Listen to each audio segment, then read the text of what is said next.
बिस्मिल्लाहिर्रहमानिर्रहीम। Today is our topic what is verbal test. हम जब पाकिस्तान आर्मी, एयरफोर्स या नेवी में अप्लाई करते हैं तो सबसे पहले हमें वर्बल टेस्ट आता है। इसमें अगर फ़र्ज़ किया हमने अगर आर्मी में अप्लाई किया है तो सबसे पहले वर्बल टेस्ट आएगा और उसमें जो MCQs होंगे वो होंगे 86, लेकिन जो टाइम होगा वो होगा 30 मिनट्स। मीन इट डैट के टाइम हमारे पास कम होता है और MCQs ज़्यादा होते हैं। और आपको एक और बात बताता चला जाऊँ कि MCQs जो होते हैं ना वो तकरीबन इंटेलिजेंस के रिलेटेड होते हैं और टाइम कंज्यूमर होते हैं कि आपको मतलब कि हल तो कर लेंगे लेकिन आप टाइम काफ़ी लगा देंगे, स्पेंड कर देंगे। इंशाल्लाह आपको मैं इस वीडियो में 4 से 5 की चीज़ें बताऊंगा। अगर आप उनको समझ पाएंगे तो इंशाल्लाह अगर वो याद भी कर लेंगे तो आप आसानी के साथ अपना वर्बल टेस्ट भी क्लियर कर लेंगे और टाइम के साथ क्लियर हो जाएगा आपका।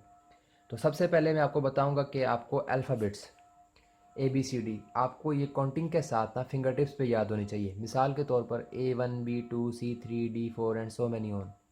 इसमें से वो अपनी मर्ज़ी का कोई सवाल बना लेंगे और मैक्सिमम क्वेश्चन आते हैं इसमें से। तो मिसाल के तौर पर अगर आपसे वो कह लें कि जी right the 11th letter of the alphabet, मतलब कि अल्फ़ाबेट का 11वां वर्ड कौन सा है या लेटर कौन सा है, सॉरी। तो आप अगर आपको ये याद होगा तो आप फ़ौरन बता देंगे कि, या आपसे वो पूछें कि write the 17th letter of the alphabet, तो अगर आपको पता होगा, ये याद होगा, तो आप फ़ौरन बता देंगे जी 17th लेटर तो क्यों बनता है। अगर आपको ये नहीं याद होगा तो आप टाइम का ज़ूम करके काउंट करेंगे तो टाइम तकरीबन एक MCQs के लिए 35 सेकंड्स, तकरीबन अराउंड अबाउट 35 से 40 सेकंड्स बनते हैं। तो आपको ये याद होना चाहिए, अल्फ़ाबेट्स को फिंगर टिप्स पे आपको याद होनी चाहिए। ठीक है जी। Second question. सेकंड क्वेश्चन कुछ इस तरह है कि आपसे ना वो सवाल कर सकते हैं कि if 4th of the month falls on Friday, मतलब अगर महीने का चौथा दिन जुमा है, then what day will come on the 18th of the month, तो फिर इस महीने का 18वां दिन क्या होगा। मतलब उन्होंने आपको बताया कि महीने का चौथा दिन जुमा है, तो 18वां दिन वो पूछ रहे हैं महीने का क्या होगा। तो इसको कम टाइम में हल करने का तरीका यूँ है कि आपको इस बात का पता है कि 7 दिनों बाद फिर वही दिन रिपीट होता है।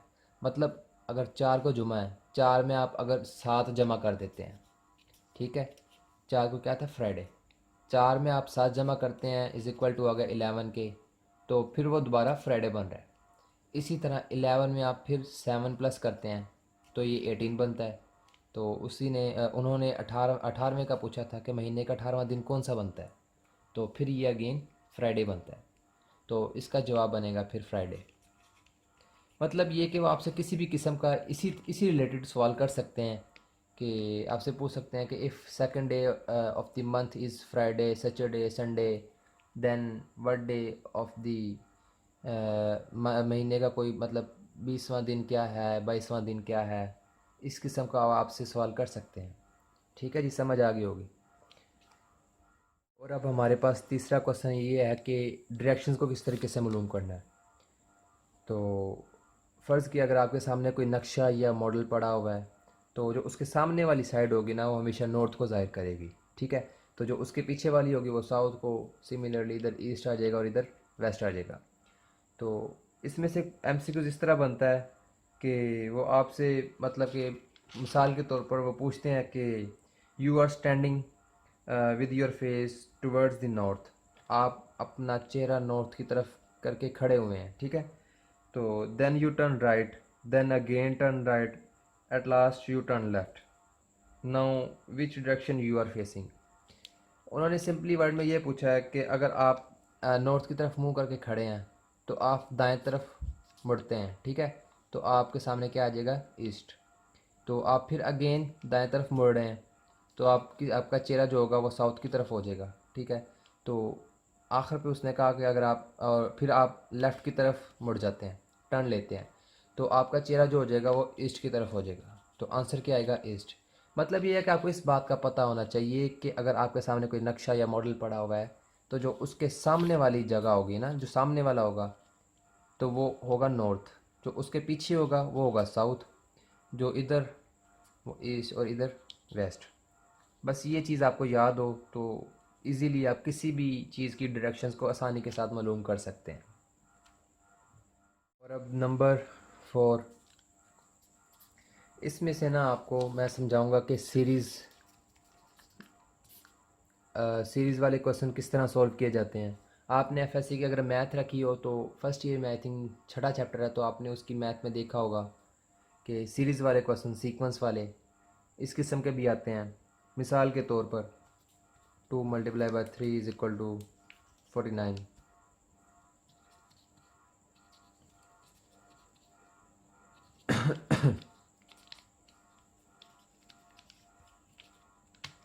मतलब आपको पहले वो 1 से 2 मिसालें देंगे जो एक ही सीक्वेंस से मतलब उनका जवाब आता होगा, ठीक है। और तीसरी या चौथी आपने मालूम करनी होगी। तो इसमें कौन सा ऐसा सीक्वेंस है जिसकी वजह से ये जवाब उनका आ रहा है, सोचें ज़रा। देखें कि अब 2 का है, स्केल लिया हुआ उन्होंने, 2 2 4, ये 4 आ गया, 3 3 9, ये 9 आ गया, ठीक है। सिमिलरली 3 3 9 4 4 16। इसी तरह जो इसका आंसर होगा वो होगा 5 5 25, 6 6 36। इस तरह के ये सीरीज़ टेस्ट होते हैं। तो इस तरह के एमसीक्यूज़ भी आते रहते हैं, तो आपको मतलब कि इस किस्म के बारे में, इस किस्म के क्वेश्चंस के बारे में भी तैयारी होनी चाहिए। अब हमारे पास आखिरी सवाल, सवाल नंबर 5 है। इसमें हम पर्सनैलिटी टेस्ट के बारे में थोड़ा सा डिस्कस करेंगे और सिनोनिम्स के बारे में डिस्कस करेंगे। इनमें से एमसीक्यूज़ ज़्यादा तो नहीं आते, लेकिन अलबत्ता 3 से 4 या 5 से 6 आ जाएंगे। तो पर्सनैलिटी टेस्ट में से जो एमसीक्यूज़ आएंगे वो इस किस्म के होंगे कि मिसाल के तौर पर we wear clothes to look nice, to keep smart, या बिकॉज एवरीबॉडी वेयर। तो अगर देखा जाए, हम कपड़े पहनते हैं ताकि हम अच्छे नज़र आ सकें, तो इसका जवाब होगा टू लुक नाइस। तो इजी मतलब आसान होंगे, तो आप आसानी के साथ उनको सॉल्व कर पाओगे। लेकिन जो इम्पोर्टेंट बातें थी वो मैंने पहले 4 पॉइंट आपको बता दिए हैं कि आपको अल्फ़ाबेट्स याद होने चाहिए। वो मंथ्स वाली स्ट्रेटजी आपको मैंने बता दिया है। तीसरे नंबर पे मैंने आपको डायरेक्शंस के बारे में बता दिया है। इसी तरह आपको जो चीज़ें बताई हैं वो याद होनी चाहिए, ठीक है।